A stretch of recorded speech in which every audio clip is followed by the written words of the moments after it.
we don't have to make quorum, but we wanted to at least make a hybrid of quorum, just so that SCA could present to us.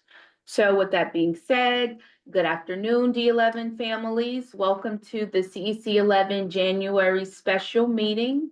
This meeting is for the SCA presentation. Before the meeting starts, I want to remind everyone that this is a public meeting and it is being recorded.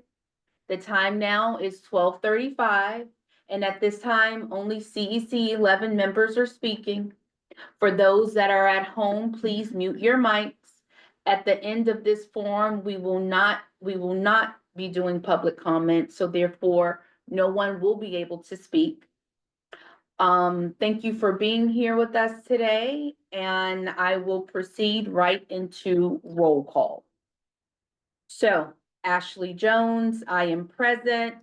Ms. Bonillo. Present Bonilla. via Zoom. Present. Dr. Toba. Okay, let's see. For now, I'm gonna put absent, but he may join on Zoom later. Ms. Elamine. Present via Zoom.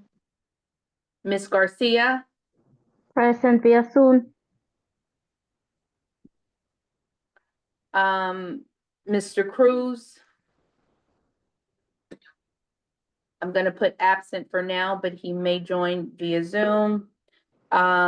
Ms. Vera, she is an excused absent. Mr. McCartney. Present. Mrs. Mary Smalls. Present. Really? Mrs. Bulos Burns. Present via Zoom. Mr. Cole. Did he join yet? Maybe not. Okay.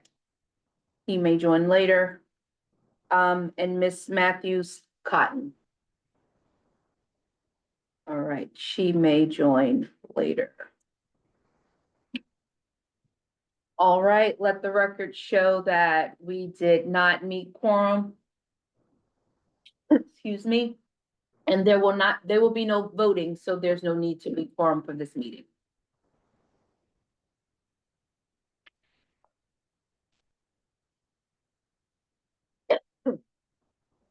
Okay. With that being said, Ms. Holloway, I'm gonna allow you to introduce yourself. And would you like for Naomi to go through the presentation, or will you be sharing your screen? No, I can share my screen.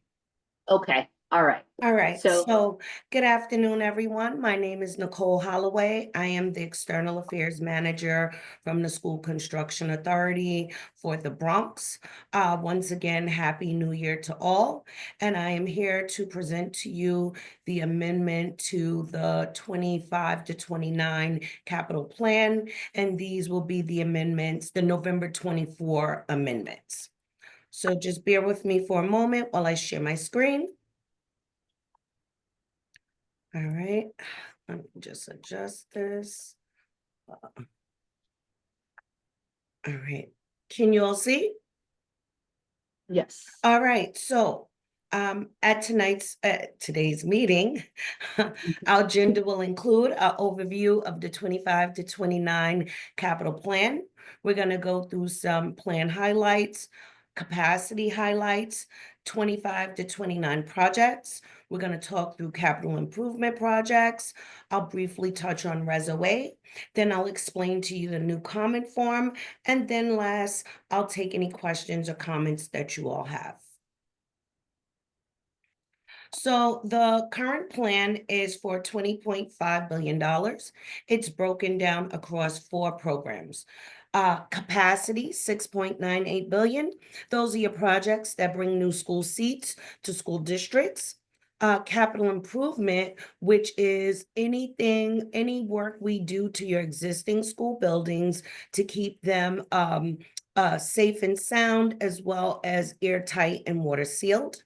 Healthy schools, coming in at 2.228 billion is actually a new category, and it touches on electrification, playgrounds, cafeteria enhancements, and then your mandated program, which is 3.72 billion. And mandate is anything that city, state, or local law or by code compliance we have to do in your New York City public school buildings. So just to go through some of the citywide highlights. So for new capacity, it's 6.13 billion. Electrification projects. I believe it was back in 2022, Mayor Adams made or wanted an initiative to make more of our schools green friendly by electrifying those schools. Technology, which is updating Wi-Fi so that students could have access to the best learning materials. Accessibility is to make half of all New York City public schools partially accessible and 1/3 fully accessible. 40 million for physical education space upgrades. This is actually a new category. Your gyms and physical education spaces were just coming out of the regular CIP program, but now there's dedicated funds. And then something else that's new is the cafeteria enhancement experience.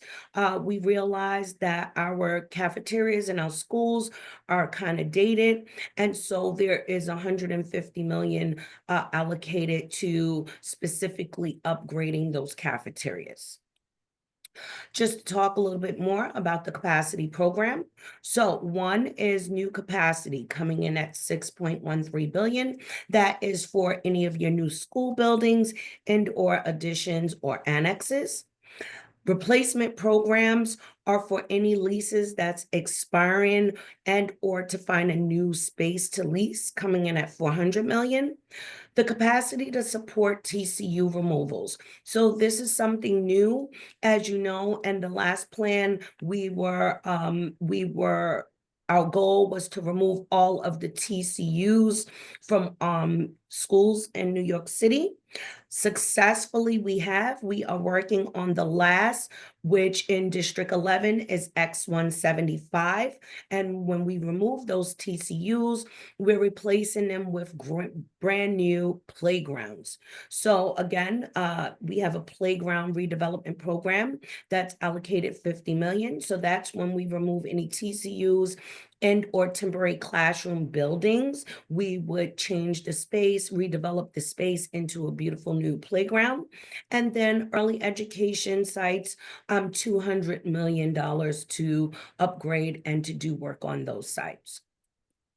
So in District 11, some of the capacity highlights, just recently in September of 2024, we opened up a 397-seat addition at PS 87, as well as a 555-seat addition at PS 108.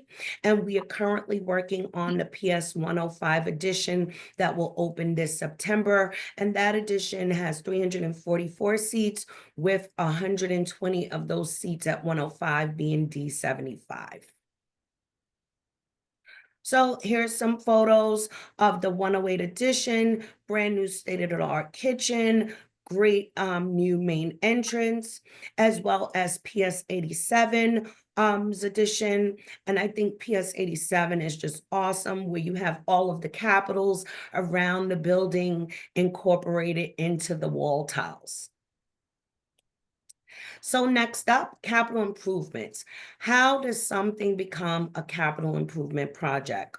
So there's a couple of different things or factors that goes into play as we select projects to be incorporated and to be completed.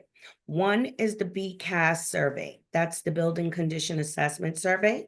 This is a survey you can find on the DOE's website by going to Find a School. Once you get that open, you would type in the school's organizational code and then scroll down on the profile page to reports under facilities, and you'll see the BCAS report. Each year, a team of DSF, engineers, architects go out and they rate everything from the architectural, electrical, and plumbing in the schools. Things are rated anywhere between a 1 and a 5. Anything that's rated in a 1 or 2 is in good and excellent condition. 3 is starting to show signs of wear and tear. And anything rated 4 or 5 are the projects that we start to look at to consider to create a project for, as well as DSF reported issues. Now, DSF is separate from the SCA. However, we do work alongside one another. DSF is who your custodians report to, and they are responsible for maintaining your buildings. As well, they have a small construction pool of money. However, it is limited in what they could do. So sometimes they would escalate projects or things that they cannot handle to us. They could come through as health and safety, in which case it would be a red dot. We would go in and immediately protect and or try to address the issue. As a result of those DSF reported issues to us, sometimes it calls for us to scope, design, and then roll out a project. Then there are your mandated repairs. So again, that's anything that local, state, city, or federal or code compliance regulates that we do and or repair in a school building. Then you have your reservoir funded projects. Reservoir funded projects are funded by your New York City Council members, the borough president, and or individual grants to schools. And then last year, CEC request forms. So each year, as we give these amendment presentations, we ask that every school district nominate or send us in their top 5 projects they would like to see done in their school district. And then some of the projects that comes from these hows are exterior masonry, flood elimination, excuse me, accessibility projects, playground upgrades, auditorium renovations, as well as gymnasium upgrades.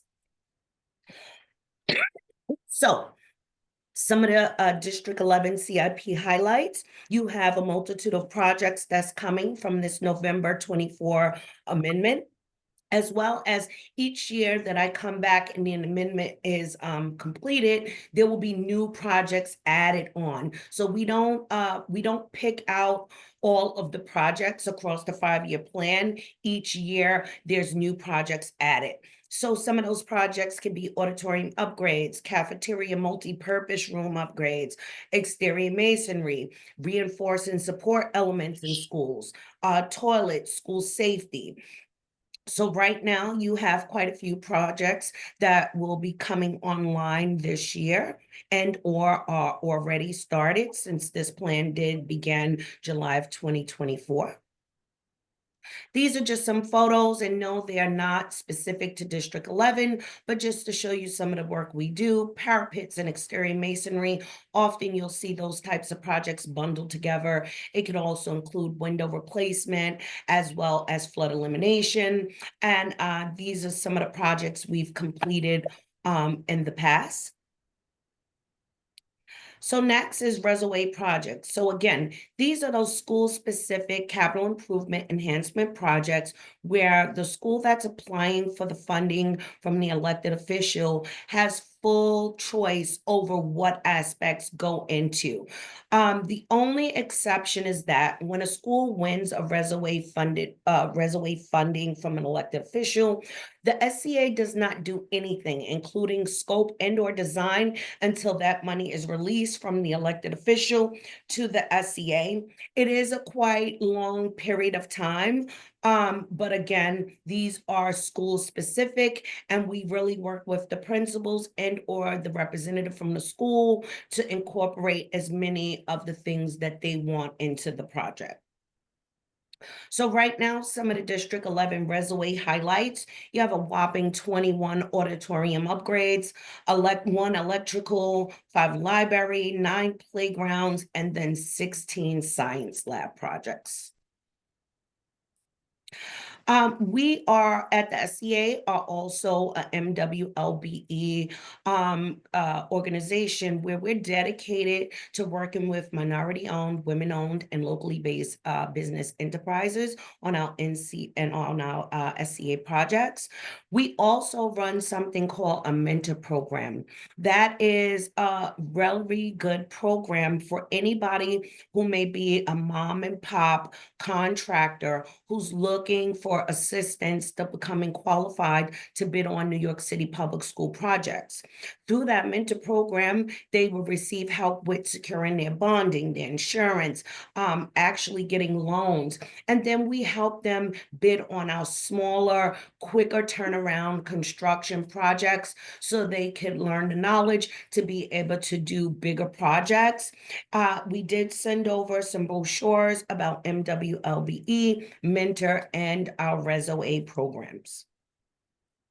So right now in District 11, you've had a total of 13 projects completed by 7 MWLBE firms for a little over 17 million. So here's your new request form. While I know it looks visually the same, it is district specific, and there are some portions that will complete itself as you start to fill them out. So you would complete the top portion in gray, but then when you get down to your top 5 requests and any additional requests that you choose to submit, once you start typing in Bronx, it'll automatically populate and then fill itself in, as well as the building addresses. So when you start to put in a school's address, it'll automatically come up and you could just click it. Name of the school organization you would still need to fill in, and then the description of your request. There is an exception to this form. If you get a notice or warning sign, that means you need to go back and you need to complete something, or the form will not be able to be submitted. This form is due on January 17th, and it is to be sent to cinput@nycsca.org. I encourage you that when you send in your form, you also include me on it, because what I do is the 17th is on a Friday, so I really look to make sure that all my Bronx CECs turned in this form, and if they don't, I reach out to you. Again, if you have any questions, there is a dedicated line as well as email address that you can always reach out to get information on how to fill out this form. You can always reach out to me as well. And then last but not least is our contact information. So again, I am Nicole Holloway. I'm the External Affairs Manager for the Bronx. My director is Miss Yvette Knight. And then if you have any issues or concerns with filling out this comment form, there's a dedicated phone number, or you can also email your concerns to council@nycsca.org. So right now, that's the conclusion of everything in this presentation, and I am available to take any questions or comments you may have. Okay. Did anyone, I have a lot of questions, comments, and I want to pull up some things that I have questions about, particularly for our schools. So before I kind of start to dig deep, did anybody have any questions in regards to just the presentation that she did?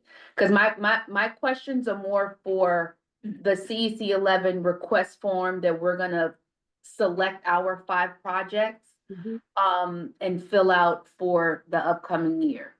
I So- actually just have one quick question.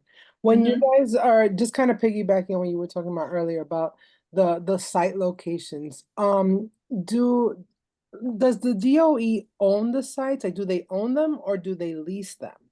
So when we go for site acquisition, so like when I presented the Zariga site at the end of last year, we actually purchased the site.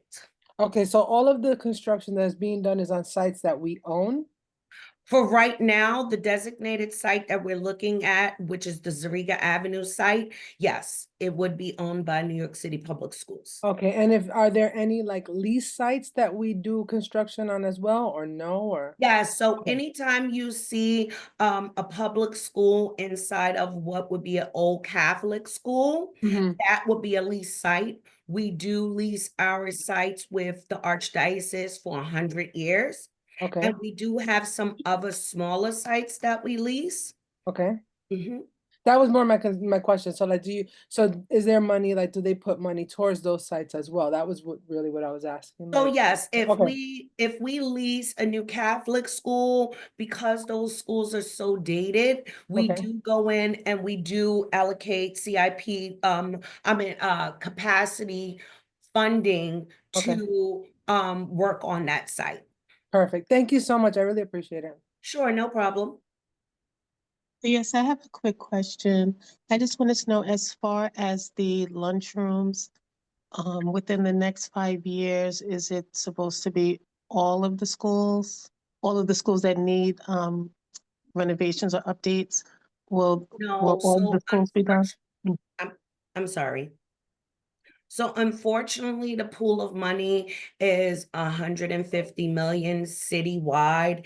And Tom Shepard and I, this is something that we've been going back and forth with all week long. While we do understand that all existing public school cafeterias need to be upgraded, there's just not enough to do them all at the same time. So there will be projects selected in this plan to be completed. And then with the new plan that'll come out after this one, this is a program that will stay, and hopefully, as we go on, we will get to them all. Okay, okay, thank you. And how is the priority determined as to which cafeteria should be done first? So I am going to get some more information about that. I do believe a lot of the cafeteria enhancements are going to go through DSF, but I will get further information on how those schools are being selected for the cafeteria projects, and I'll get that back to you. Okay, thank you so much. Mhm.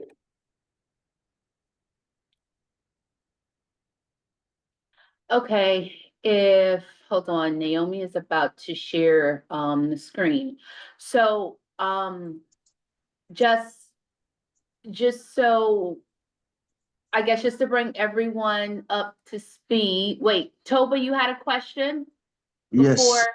Okay, yes. sorry. And then Stephanie raised her hand too. And Stephanie, you're next. Go ahead.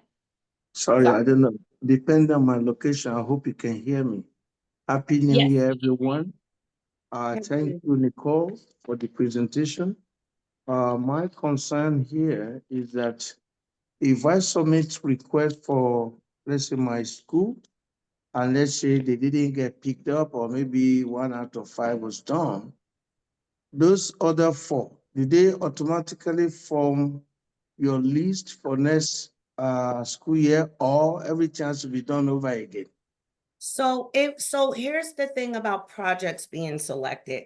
There are so many different variables of why a project is not chosen to be done from your CEC request, that if it's saying we can't do it, it would not roll over to the next year's request.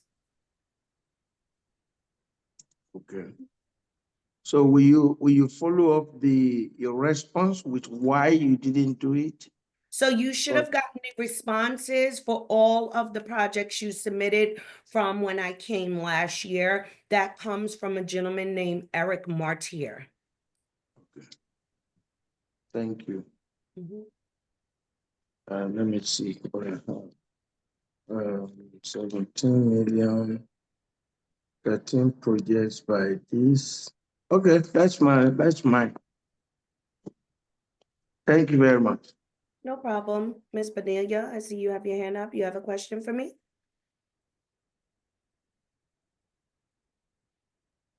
You're muted.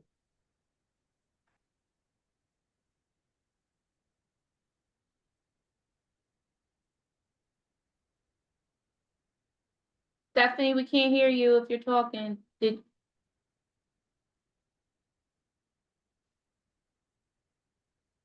Okay, maybe she stepped away. Stephanie, if you want to jump in, jump in.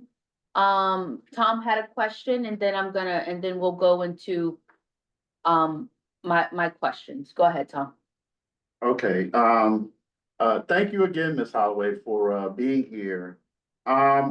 So I have a question about, we went through kind of the capacity funding that, that went to this district.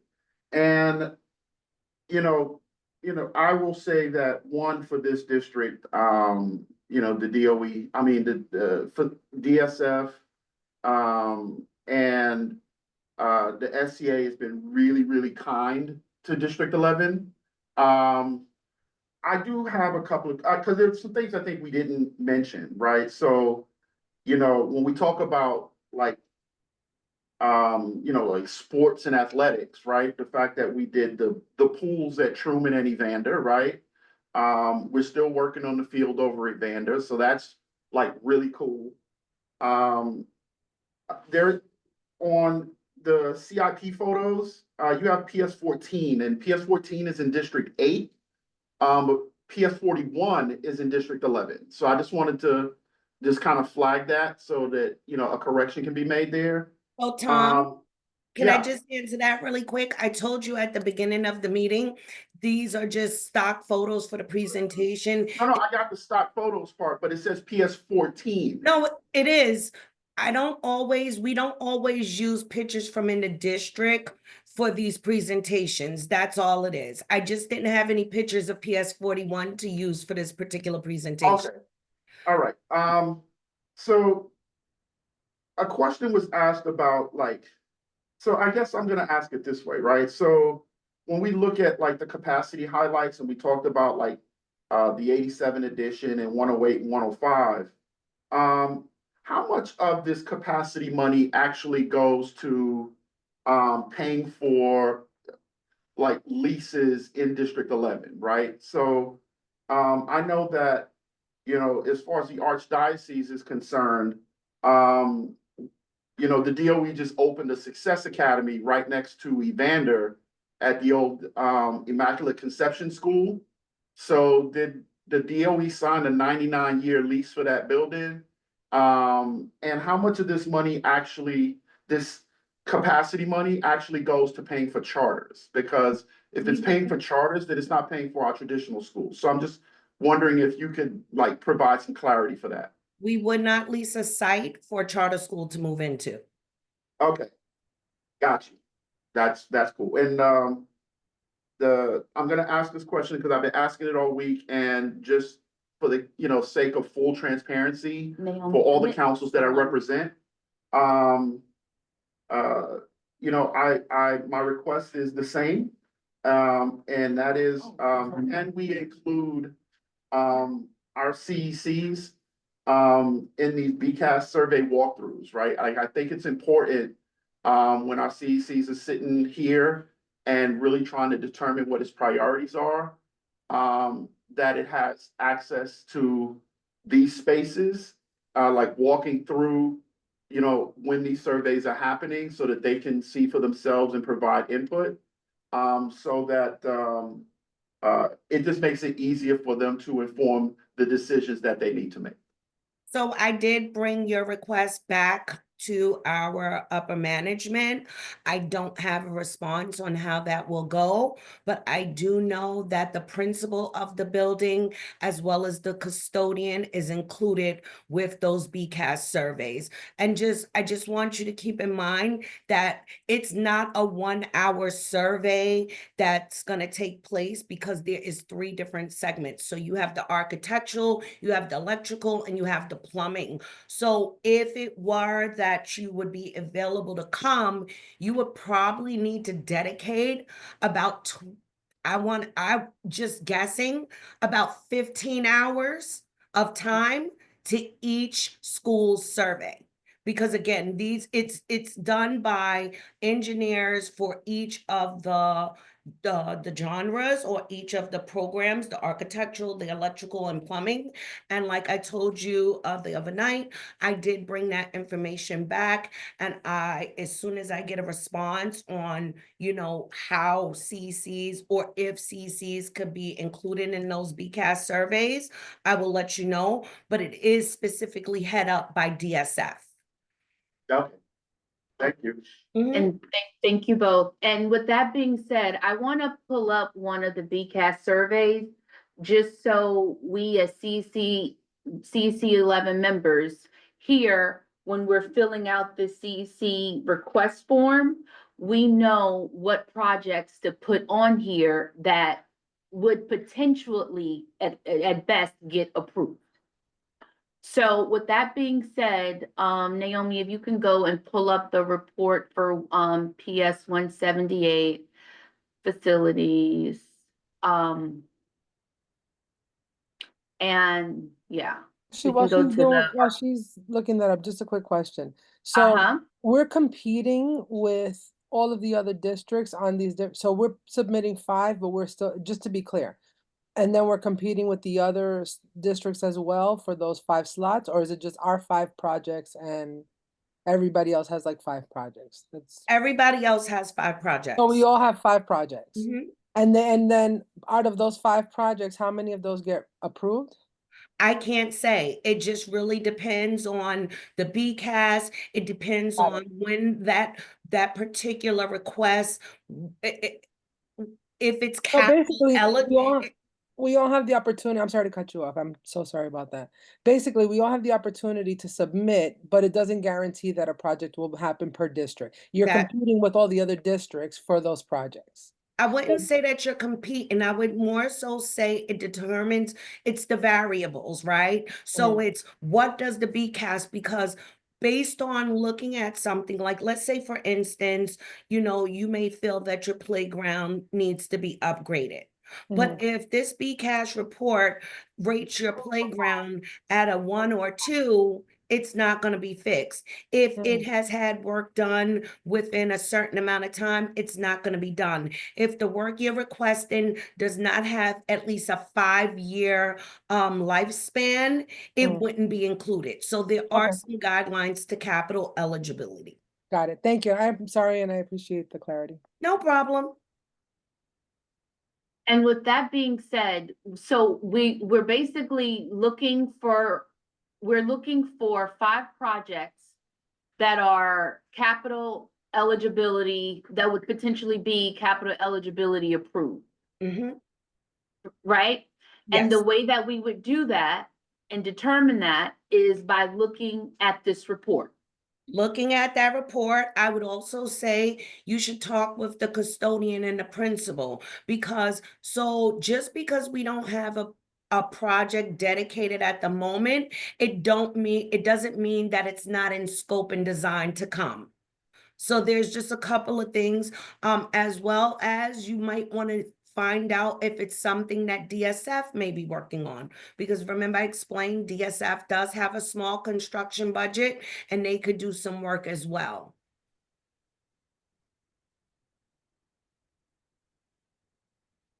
So meaning they would already know the projects that they want approved for the Not that capital they plan, not that they want to prove, but that they could work on.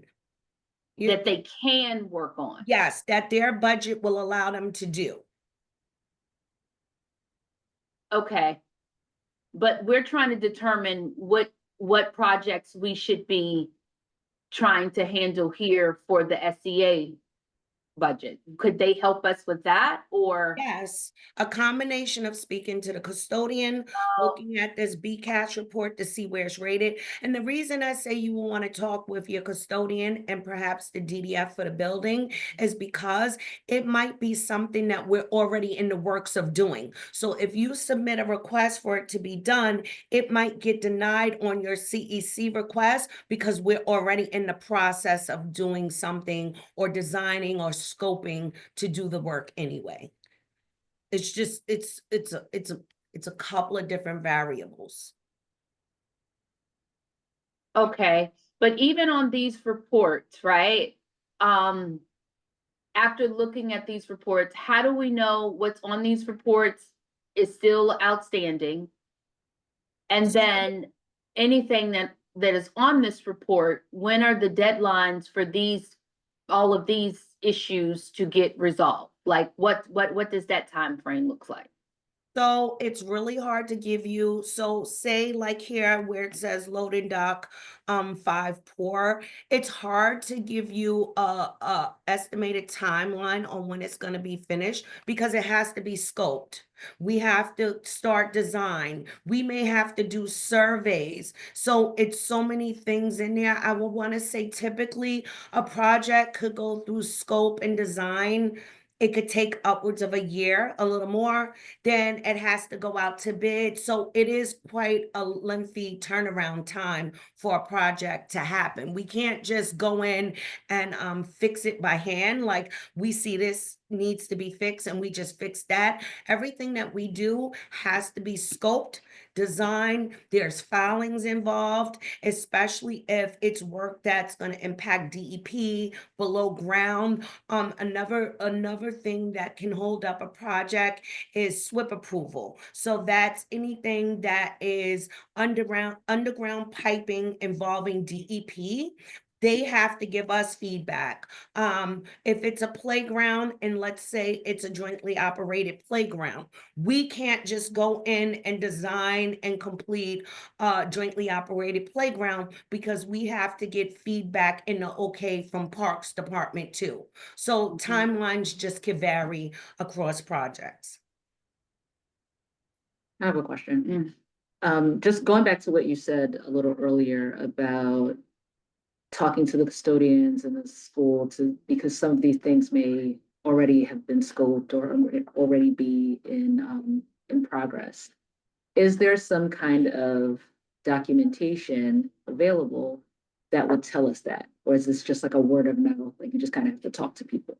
No, so anything you see in the District 11 part of the plan, it would list the school name, the scope, and that would be a project that we're working at. I don't believe it tells you the phase it's in, but if you see it in the plan, you could always reach out to me to just ask me where we're at, or you could talk to the custodian. The custodian is really going to know, especially for a building that has a dedicated custodian. If not, I would say talk to the DDF because we could be surveying it. Sometimes we might say, okay, we need to do the exterior facade, but then we might also say, you know what, while we're doing the brickwork, the pointing and grinding, let's check the roof.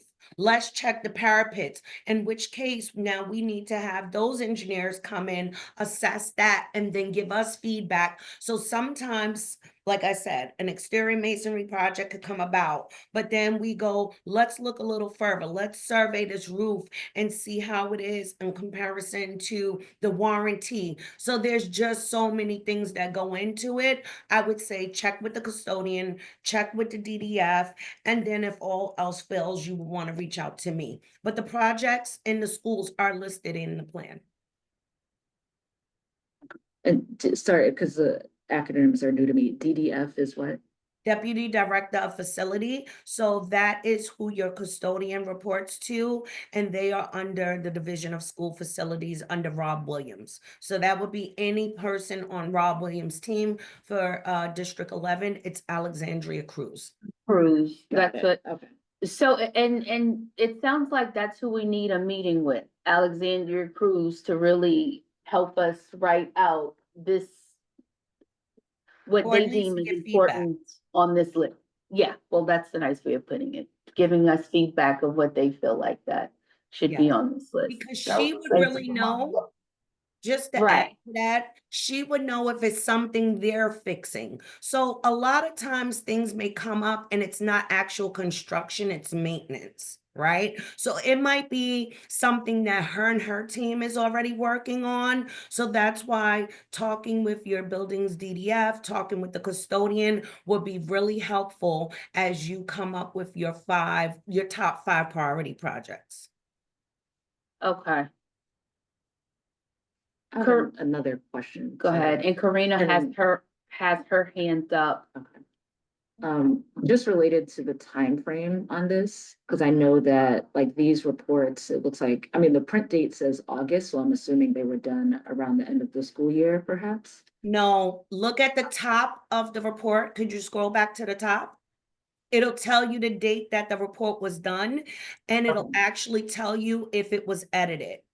So you'll see here, architectural senior, this was done 12/12/2023. Then it was edited again in June of 24. And then an associate architect went in with them on the 12/12. And again, so it is revised. Okay, got it. Okay, And just so you know, these BCAS surveys that's done is actually paid for from the mandated programming funding allocation. okay. And, what are the types of the capital projects do we not have to include on our list of priorities? I would say if you see roofs or exterior masonry projects, I wouldn't go for that. I think that, I mean, listen, you could put any type of project on here you want, right? But Mhm. those are projects that we would really be going off of the BCAS report, as well as any feedback from the school's custodian and the DDF. Like, you know, if it's something that they've been putting Band-Aid fixes on and everything like that, those are the big ticket projects that we look for. I would say, you know, it's whatever you want to prioritize for your school district, but it's the ones that you would really want to see done, you know? Right, Mhm. okay. And then, what about like anything like with accessibility issues? If we identify them, we could put them on the report. And just so you know, there is a dedicated accessibility team within DOE that they go out and they survey schools, and then they let us know where they would want, say, a full program accessibility project. That is where we go in and we build an elevator.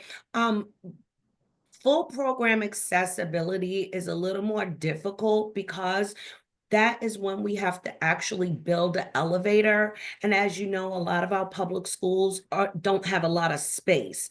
And when we do that type of work, the school does lose space inside of the building, because along with building on that addition of an elevator, we have to redo the bathrooms to be ADA compliant, the ramps, all of the public assembly areas in the building have to become accessible, as well as, if I'm not mistaken, the pre-K and kindergarten classrooms have to get bathrooms. And then in some cases, like you may have a bathroom that would have originally had 4 stalls in it, right? When we come in to do an accessibility project, they may actually lose a stall in that gang bathroom because we need to make one of those stalls ADA compliant. Okay. Karina, you have your hand up? Yes. Hi, everyone, and Happy New Year. It's been a busy year, just in like 2 weeks. My questions are, one, it was about that accessibility. So thank you. You gave me information about that. The other one is like, for example, if I see the report for PS 76, they talking about some the roof, some leak in the roof. Those are maybe kind of projects that we could maybe include in our forms and will be approved to be fixed, right? So let me just say this about a roof.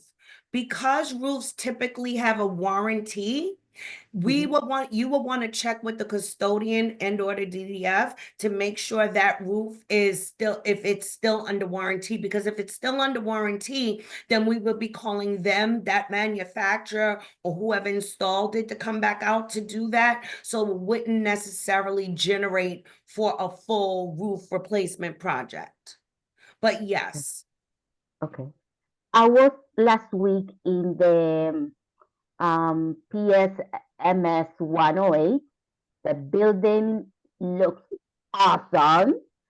The spaces are awesome.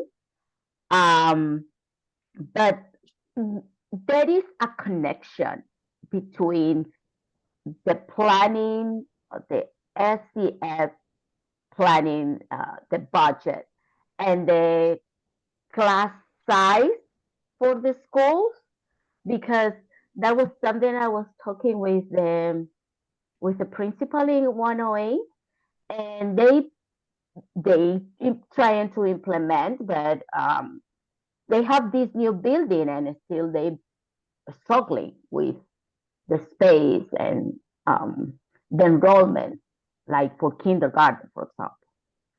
So there is, do you assist or do you have a part into that to help the school, or you plan the schools, the spaces, to thinking about that you will need more classrooms to accommodate less students in each classroom, or not?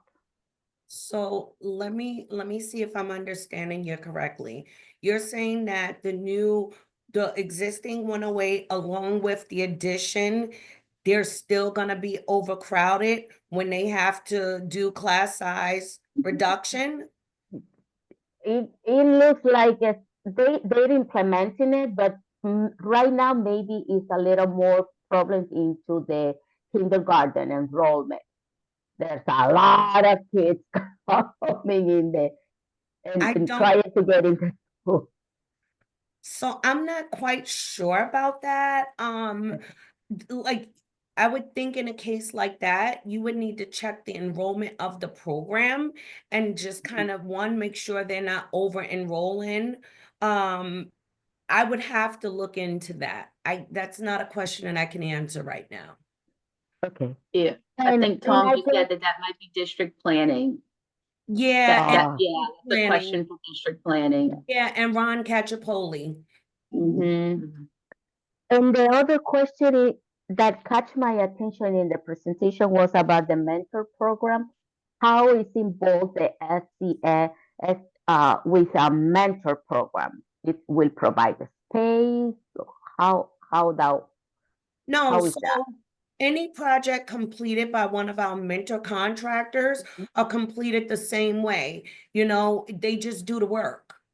It's nothing from the school. Whatever the award amount is, be it resume, if an elected official, say, funded an auditorium upgrade, that mentor contractor, they're just a smaller type of contracting firm. So you wouldn't see one of our contractors that build additions or new schools doing an auditorium upgrade.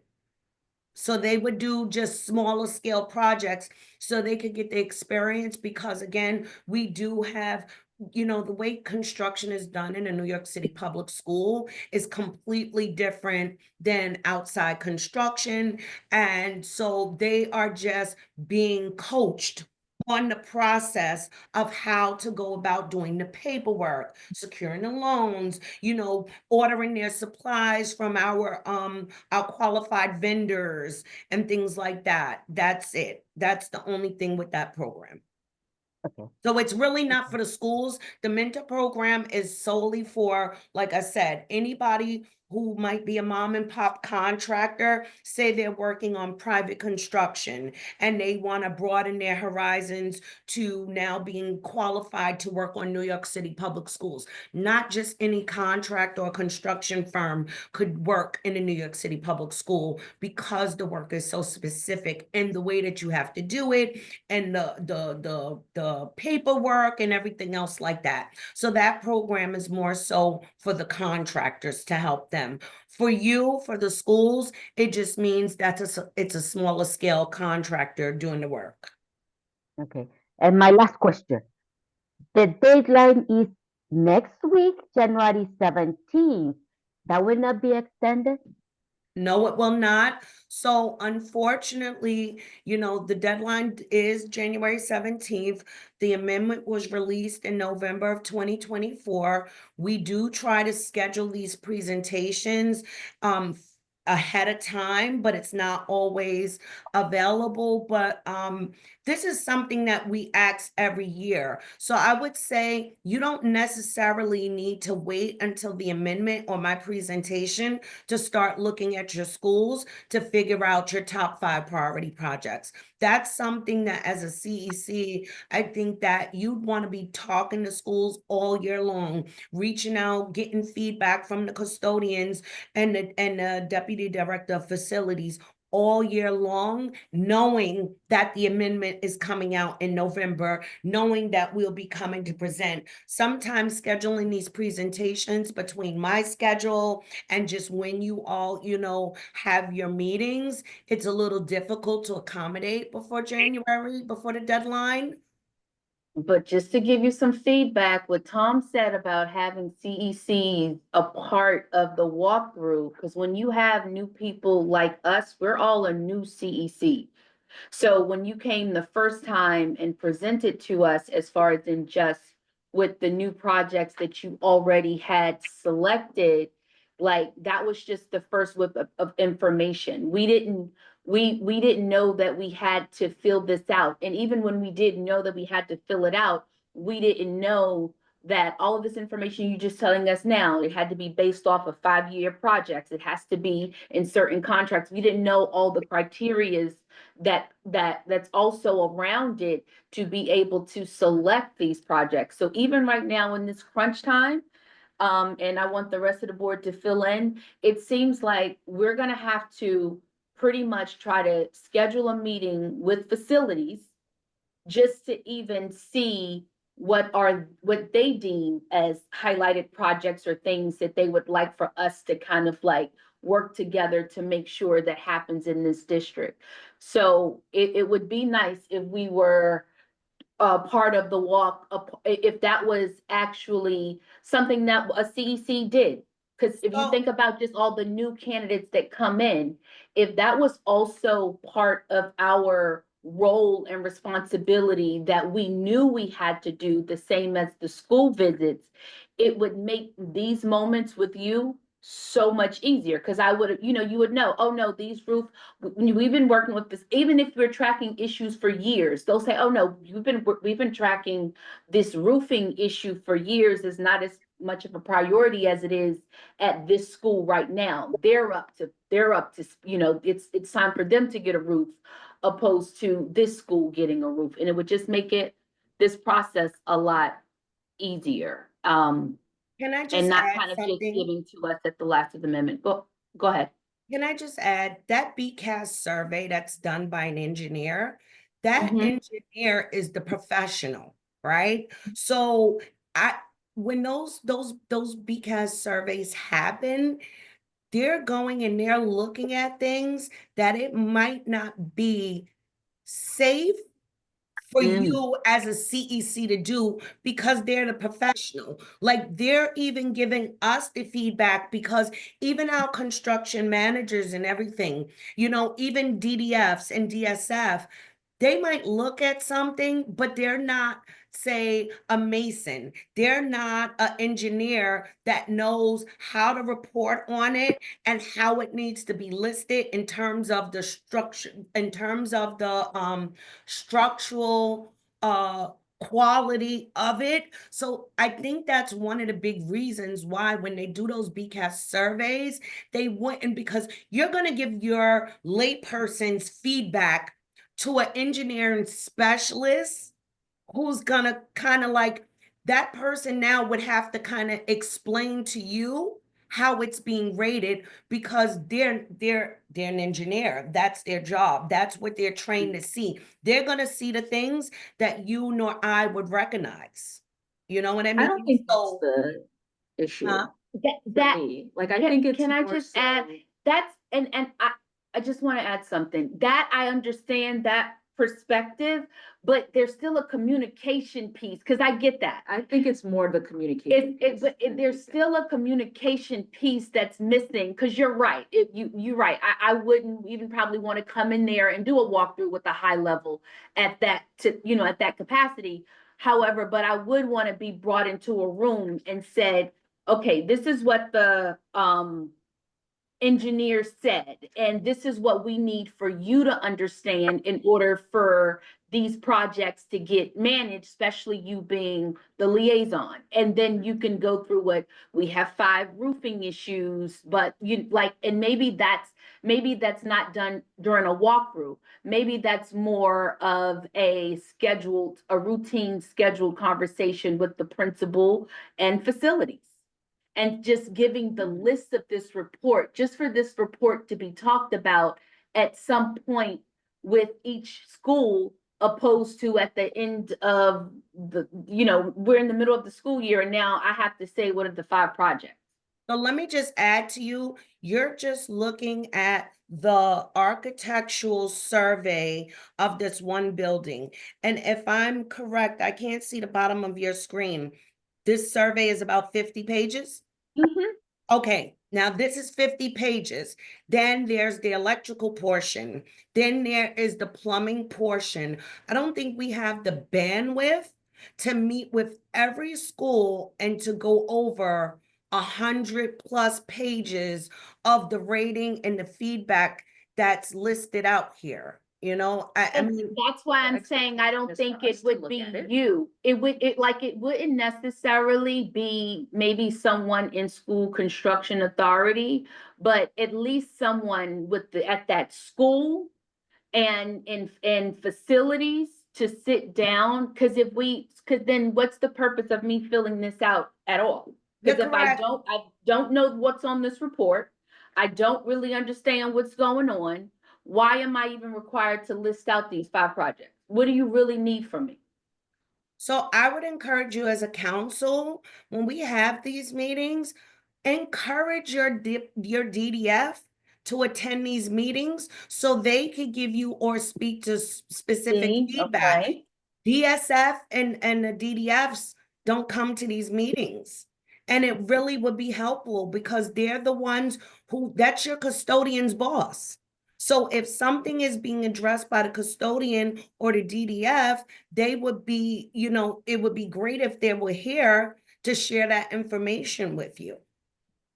I have a question, Please. for that statement, but if the principals themselves are doing the request and they're not being heard, how would the constituents feel about them being heard as well? So Because I feel like this is a topic that's been going on for not just for every CEC. That's the same issue, that the principals are putting requests, but SCAs is not approving them. So could you look at this as we're looking at it right here? You'll see where it says principal name, principal organization, meeting with principal no, principal feedback. That's because they're not always willing to participate in these surveys and or give feedback. The custodian is allowed to also give feedback when these surveys are done in the schools. So I know, I heard what you're saying. I'm addressing what you're saying. I'm saying they're telling you no because they got tired of requesting things that never got put on. I'm looking at what you're saying, that you're saying this one says no, but I'm talking about they requested this like years ago. And they sat with you guys years ago for the survey. but then always got denied. So now they don't want to sit with you for nothing.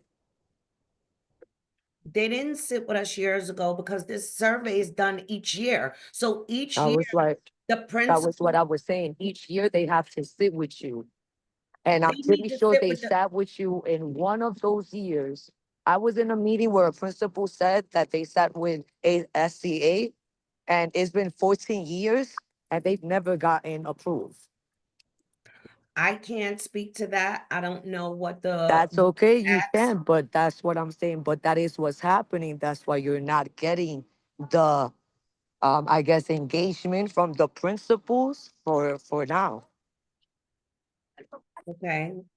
And if the custodian who maintains the building doesn't want to sit with the engineer and, or be a part of that walkthrough and get feedback, I mean, you know, it takes a little bit of everybody. We are not in the building every day. We don't know what the building occupants are experiencing. So when they come out to do these surveys and the engineer is there and they're asked, do you have any feedback? Do you want to, you know, add anything? That's where at minimum, the custodian should do that. So that's what I had.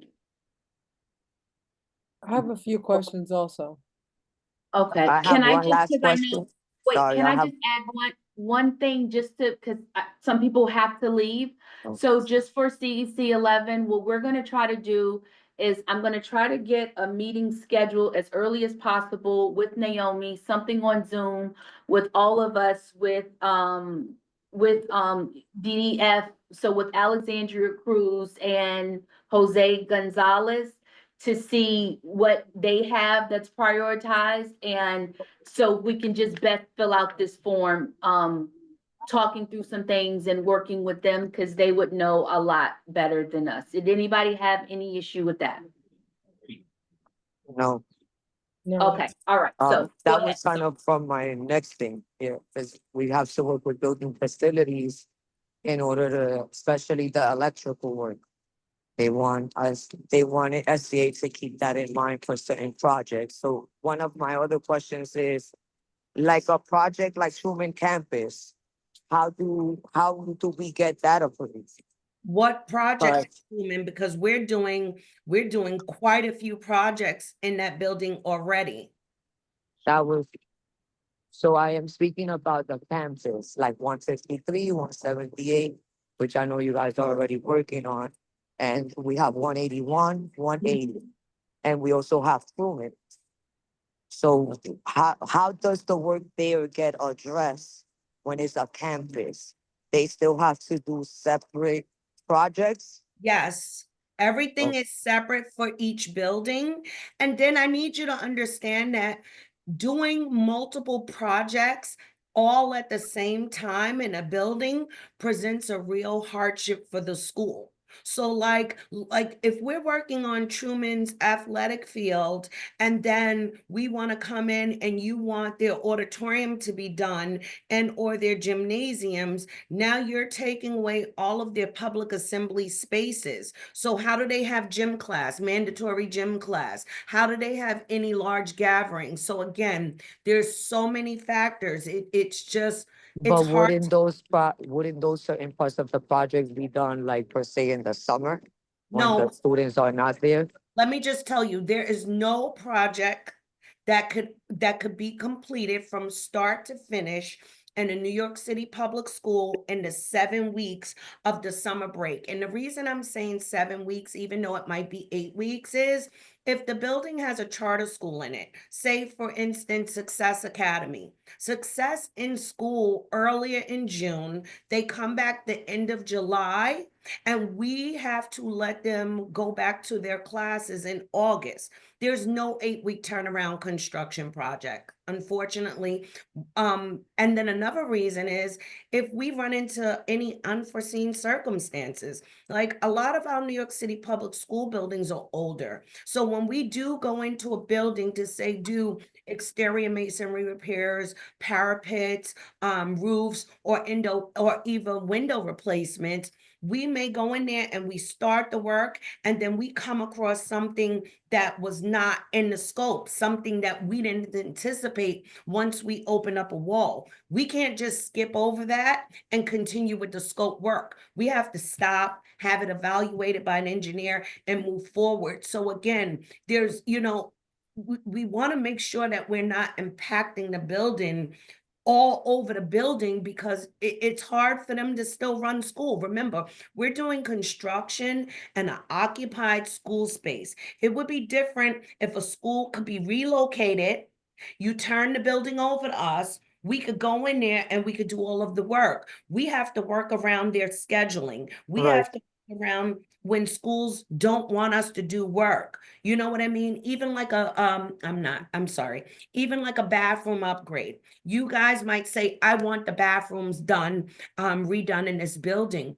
The school has to be able to give up that full bathroom for us to do the work, and they have to use an alternate bathroom. So that might mean them losing bathrooms on one floor while we do the work. Mm-hmm. They're not always willing to do that. Sometimes we have to wait. If we are doing like a playground upgrade, the school will say to us, well, I want you to do my playground, but I have to have outdoor space because my kids need to go outside for air, and we need recreation. So again, there's a lot that goes into coordinating this work as well. And if we go to say phase a project with a principal and tell them, this project is going to require that you turn over the space to us for a year, that's a factor in whether they're going to do that. They may have to plan. They may have to sort out. So can I ask, when there's a project like that, it has asbestos, what's the request from SCA to request for the building to be empty? So that's a great question. Asbestos work. We could only do asbestos removal while the building is unoccupied by students, teachers, and staff, right? With that being said, we would try to do that work on a weekend, but then the building, like Truman, has programming going on 7 days a week up until 9 and 10 o'clock each night. So when we have to do abatement at Truman, we have to really work with the school to have them relocate PSAL sports, as well as DYCD holiday camps, as well as I think that's a GD testing site as well, or city exam testing site.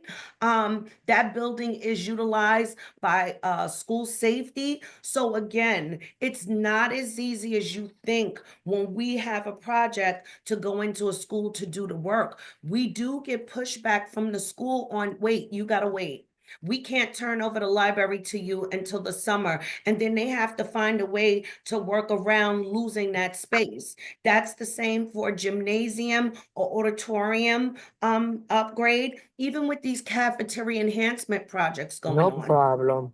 There's And my no, last question is, and after the approvals for SCA are done with sites, right? Since you guys come to us in order to show us, like, well, we speak about what projects to do our top 5, as well as if you guys find like the lot from last month that we were able to speak about.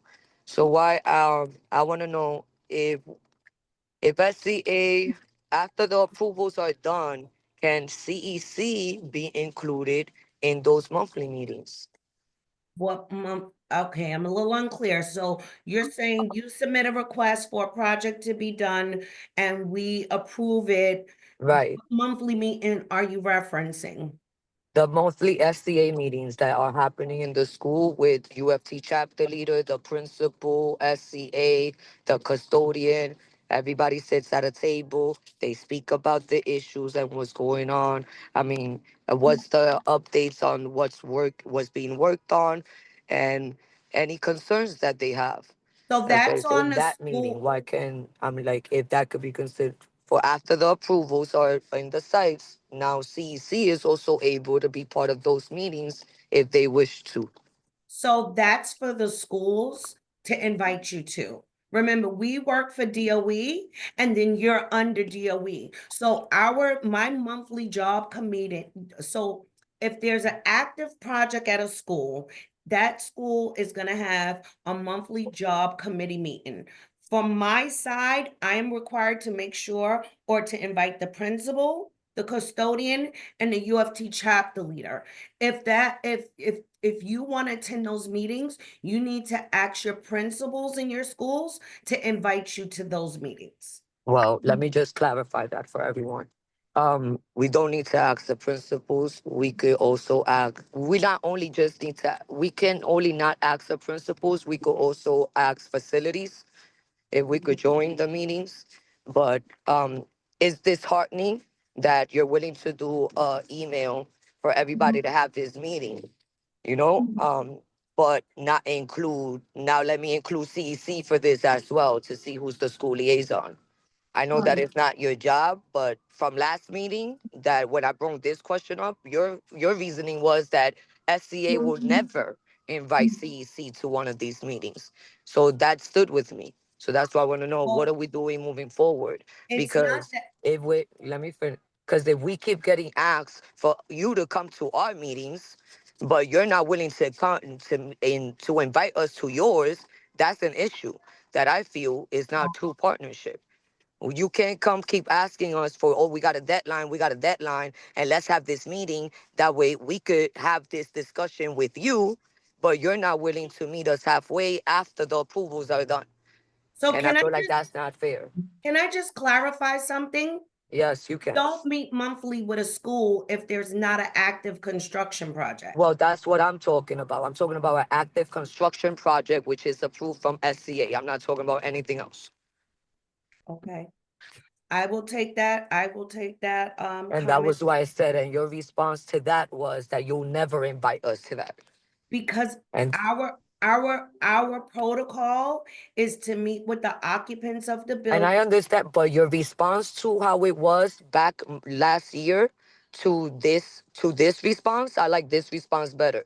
Your response was, you is not your protocol is for DOE to do, and we could go to the principal and ask. That was way nicer on how you said it in a meeting that you was invited to come to us with. Well, I do That's what I'm saying, because you apologize. said it in our meeting that you was presenting. So I that we could also feel the same way. Then why are we inviting you to our meeting if none of our projects gets approved? I Then there's don't no reason for inviting SCA. I don't remember saying it like that, but if I did, It's recorded. I apologize. But again, our protocol is not to invite the CEC members to our monthly job committee meetings at an active school project. No problem. Thank you again for all of the clarifications, for all of the questions. I appreciate it. That was my last question. And out of just kind of time, my questions are quick.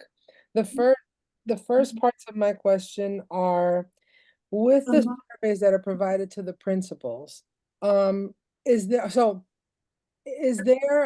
is there a process in which the surveys are given to the principals or to the schools? Like, is there a process that they get them, like, or a deadline? Like, we give the principals the survey, let's say in June, and we expect it back in September. Is there like some kind of deadline like that in order for the principals to submit requests for these repairs? I'm not following what you're asking me. So when you were saying that the principals are invited and that they're given surveys, right, to come to these things, how does that work? Or maybe I So, misunderstood. I'm sorry. the survey is the BCAS, and that's scheduled by DSF directly So, with the Are the school. principals invited to that? Like, because I'm just trying to figure out, okay, my goal would be, in order for you to get engagement to come to these events, like how much notice are they given? When are they invited? And then second of all, would we know about those meetings as well? So that is that what Stephanie was asking? Like, is that the same meeting that Stephanie was talking about? So for this meeting, we reach out to the CECs once the amendment or the plan is released, right? So, okay, I'm sorry, I'm just gonna, because just for the essence of saving time. Right, Okay, the sheet that we're looking at we're looking at the building condition assessment survey, right? when are those surveys published? I would say sometime after they actually go there and do it, and then it's uploaded onto the DOE's website. When are the surveys, like, when are they assigned to do the inspections for these surveys? That I don't know because it's handled by DSF. So I will find out Okay. how and when they reach out to the schools to schedule to come for the surveys. Okay, so that would be helpful, because if we had that information, I think that we would be able to kind of like plan accordingly. First of all, it would be easier to kind of set dates for that. Then second of all, is anybody responsible for summarizing this survey? What do you mean summarizing? Who Explaining review, it to you? who review, no, not to me, just in general, like, what, is there a meeting that discusses all these surveys as a lump? Or is it just the surveys are done, they're put online and people review them as they go? If it is, it wouldn't be on us because again, this is an initiative headed up by DSF. So the Okay. best person to speak to about when these surveys are done, scheduling of these surveys with the school would be Alex Cruz. So this is all with DSF, so all my questions, I guess, are for DSF. Yeah, in particular to when these surveys are scheduled, when they are coordinated. And again, there's multiple different people that have to come in and assess the building. No, to get- absolutely, absolutely, I understand that process, but what I'm saying is, like, at some point, this has to be lumped together, right? In order for you guys to assess and look at, like, what could be done besides whatever we're submitting, right? In order for you guys to kind of like assess and say, all right, this is what we were given for this situation. Somebody has to compile this information, right? So even though they're doing the surveys and people are doing the walkthroughs and the experts are doing all their stuff, there is somebody somewhere that will compile this information and prioritize it. I wanted to know who prioritizes it, who sits down with you guys to kind of summarize this, and then who sits down and says, like, all right, these are the priorities that we see that are flagged as fives that need to get done immediately. And then this is what the CEC has submitted. You know what I mean? So I'm like, I want to know at that step, once it's summarized, where is that information? Because I feel like that information would help us determine where to go next. Oh, They don't do that. I can't give you an answer to that right now, but Okay. I will find out and I will email back the CEC admin Okay, to share perfect. that response with Yeah, you. because I think that will be really helpful. That's a good point of view, Erica. And then the last thing, my last question is, how does a business register to be part of that mentorship program or to be registered with the DOE to be able to do work at the DOE? So it depends on what type of business they're doing, but if they're interested in working with the mentor program, we did send over flyers on that, and there's contact information in there for who you should contact to Who give did you send it to, the admin or to the schools? No, those brochures went to the admin for the CEC. Okay, be so I may shared have with missed that email. I may have missed it totally. But yeah, I was just curious because I'm like, that's something good that we could also share because there are parents within our community that do have small mom and pop shops that I would like to flag to them. Like, hey, listen, you got to flag, put your bid in to be able to maybe get some work with the DOE or a mentorship or something. Right, So, it is a like, program and they have to meet certain qualifications of before course. they're accepted in, but we did send over a brochure that has all information, who to contact about the mentor program. Okay, thank you. I appreciate it. And so the rest of the stuff, the rest of my questions, I'll write them up, Ashley, and I'll put them Okay. so that way when we speak with the DDF or whoever, I want to bring those up too. Thank you. Great, A thank you. short question is about, in the report, you read on the top, was the building fully accessible for inspection? In this case, it says yes, but some cases say no. What that could mean? Could you say that again? So In the report, it says, was the building, the first question is, was the building fully accessible for inspection? In this report, it's saying yes, but in some reports says no. What that could mean? So that could mean that we needed, say we were looking at the exterior wall of a particular elevation of the school, but when the engineer went there, we may have needed to go into the classroom and open up some parts to do further investigation, but because they're holding classes, we can't do that. Or it's just a multiple, it just really varies on why an area wasn't accessible. It could mean that in order for the engineer to make a determination on that area, we need to say, open up a whole wall in the classroom.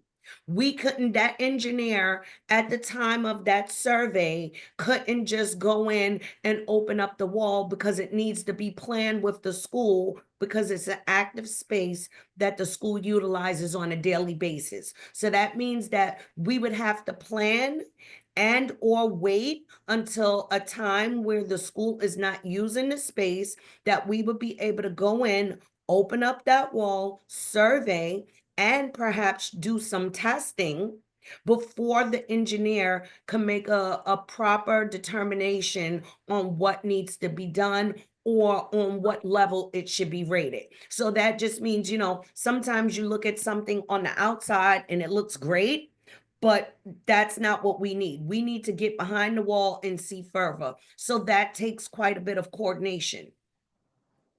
So that could, in the future, if you will go back again and see it again and say yes. Yeah, If- or in some cases, the project so say we are doing an exterior masonry project, right? And we have it under assumption that we assume something behind those walls may be hot or may contain asbestos. So in some cases, the project will be awarded, but then before they do that particular work, they would have to have an additional survey done by a certified abatement contractor to determine if it needs to be abated. Does that make sense? Yeah, okay, thank you. Mhm. All right, is that the last question? I'm asking that it is, so we can adjourn this meeting.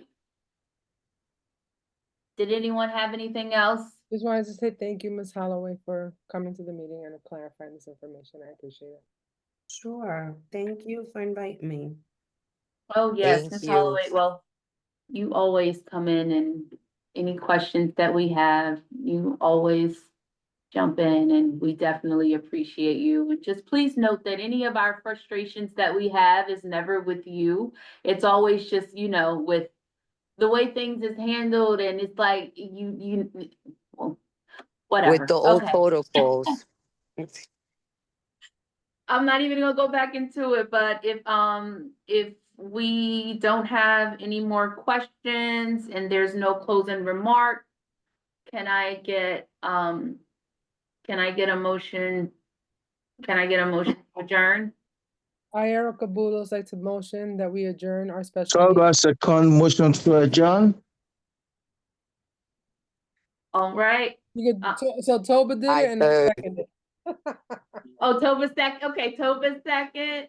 I, Ashley Jones, President of CUC 11, adjourn this meeting at 1:56.